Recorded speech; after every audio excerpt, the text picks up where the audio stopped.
Israel has cut off the electricity supply to Gaza. Officials saying already that affecting a desalination plant producing drinking water for part of the territory. Hamas calling it part of Israel's starvation policy. It comes after Israel last week suspended supplies of goods to the territory of more than 2 million Palestinians as it tries to pressure Hamas to accept an extension of the first phase of their ceasefire. Well, let's cross then to Jerusalem. I'm going to talk to our correspondent Noga Tarnopolsky, who joins us from there. Noga, first of all, bring us up to date on the latest on this supply and what a cut-off could actually mean. Well, the cutoff is not yet going to mean very much on the ground. Israel does not supply or even generate much of the electricity for Gaza.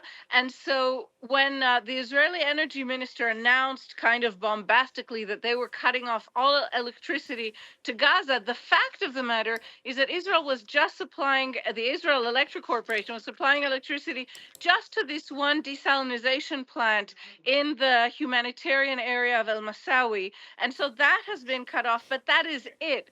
And so the question is, what is Israel trying to achieve? Is it trying to provoke Hamas into an angry response, into walking away from the phase 2 talks Israel's not eager to be having? Is it an attempt to reassure Israeli Prime Minister Benjamin Netanyahu's right-wing base that the government is still intent on causing Gaza and suffering or pressuring Hamas? We don't know, but the impact on the ground for now is minimal despite the nature of the announcement.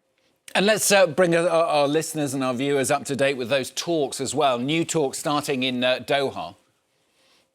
Right. And here again, we have a challenge because on the books, Israel acceded to the American request and said it would send a team to negotiate either phase 2 as the signed ceasefire agreement demands, or what the Israelis are calling an extension to phase 1.